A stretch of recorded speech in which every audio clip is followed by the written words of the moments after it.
Toi qui me regardes et qui est un public francophone, qui aspire très souvent à immigrer de manière permanente au Canada, prioritairement vers les provinces du Québec ou du Nouveau-Brunswick, je prends la peine dans cette vidéo de te présenter les ressemblances puis les différences majeures qu'il y a dans les différents programmes d'immigration permanente au Québec versus au Nouveau-Brunswick. Cette vidéo donc vise à te donner une première idée, des premiers éléments pour orienter et faire un choix probablement de qu'est-ce qui va être ta procédure ou alors ta province de destination. Parce qu'il faut noter qu'avec l'intention, l'engagement de l'intention de résider dans une province, ça peut venir faire en sorte de plomber ton immigration, le départ de ton immigration si tu n'as pas fait un choix assez conséquent. Commençons donc d'abord par les différences. Alors, pour ce qui est par exemple du critère lié à la langue, les minima au niveau du Nouveau-Brunswick, c'est de l'ordre de 4 selon l'échelle du niveau de compétences linguistiques canadien.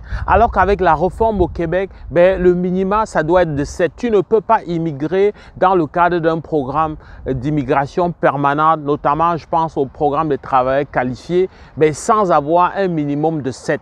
Alors qu'au Nouveau-Brunswick, notamment dans son programme de travailleurs qualifiés ou même dans le programme d'immigration vers le Canada Atlantique qui comprend aussi le Nouveau-Brunswick, le minima de 4 peut quand même te permettre d'immigrer de manière permanente. Ça, c'est de manière globale. Alors, pour ce qui est du test de langue également, le test de langue qui est accepté au niveau du Nouveau-Brunswick, ça va être davantage le TEF Canada et le TCF Canada. Si tu fais un test comme le DALF, ou alors le DELF, ça ne sera pas accepté là-bas. Donc, il vaut mieux très souvent de choisir un test qui te permet de surfer aux besoins sur plusieurs provinces, c'est-à-dire les provinces en dehors du Québec.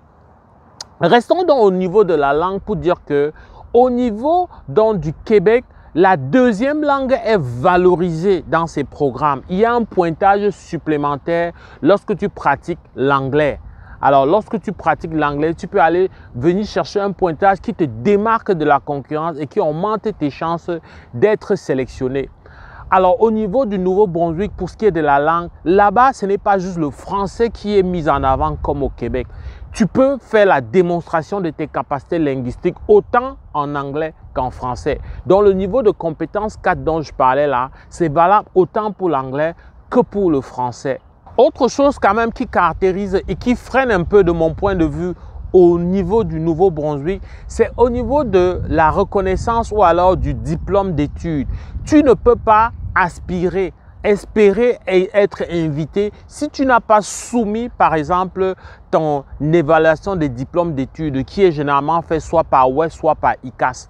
Si tu es donc travailleur qualifié et que tu n'introduis pas, tu ne prouves pas que WES ou ICAS, pour ne nommer que ces deux organismes désignés là, n'ont pas fait ton évaluation des diplômes d'études, tu ne pourras pas candidater. Tu pars donc déjà perdant à l'avance. Alors qu'au Québec, tu n'as pas besoin de faire une évaluation des diplômes d'études.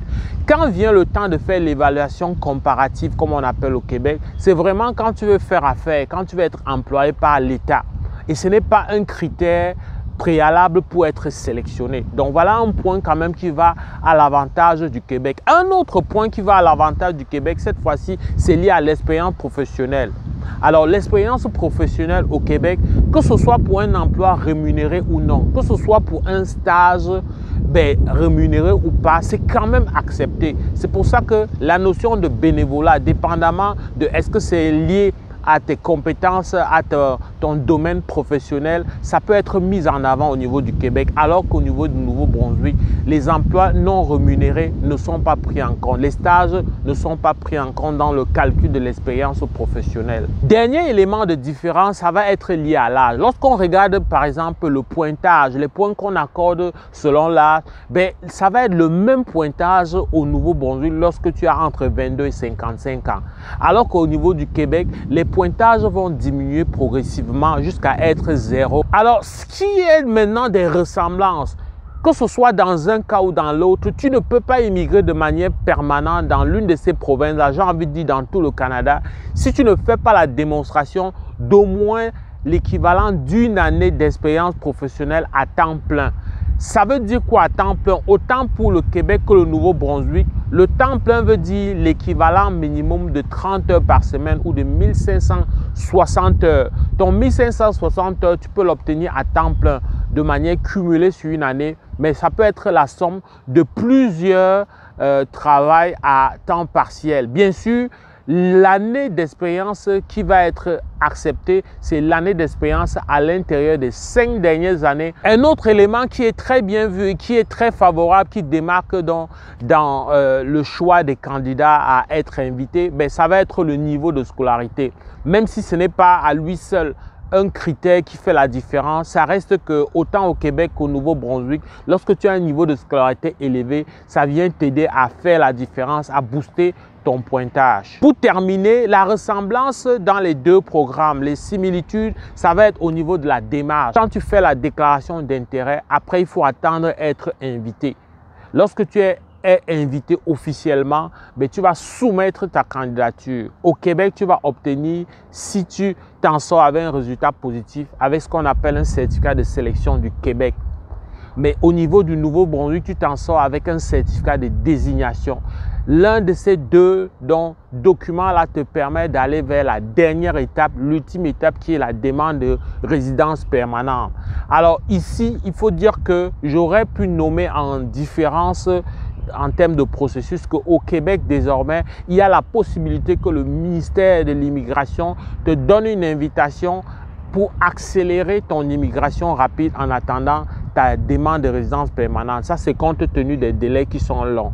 Donc, avec cette invitation, ça te qualifie pour ce qu'on appelle le programme PMI+, qui te permet d'accélérer et qu'on ne peut pas voir, par exemple, ça au niveau du Nouveau-Brunswick. J'espère que cette vidéo t'a donné les premiers éléments. C'est sûr que ce n'est pas fondamentalement suffisant, mais ça te donne les prémices. Vite fait, un dernier rappel, prends ta place pour nos conférences des 29 juillet et 5 août à Yaoundé et à Douala, hôtel Franco et hôtel Bano Palace. Tu peux nous écrire sur Messenger. Si tu nous regardes sur Facebook, tu peux écrire sur le courriel qui est dans la description de cette vidéo ou tu peux appeler directement à nos bureaux à Douala pour réserver ta place. Et toi qui me regardes à partir de la Côte d'Ivoire, j'arrive, je peux t'accorder un entretien personnalisé. Mais pour ça, avec les mêmes canaux, réserve ta place entre le 14 et le 19 juillet. Si cette vidéo t'a plu, like, fais savoir au plus grand nombre. Mon nom est Valérie Jules Kamdem, j'enseigne au Québec, j'étudie pour être consultant réglementé en immigration. Au plaisir de te revoir dans le cadre d'une prochaine vidéo. Porte-toi bien. Boula!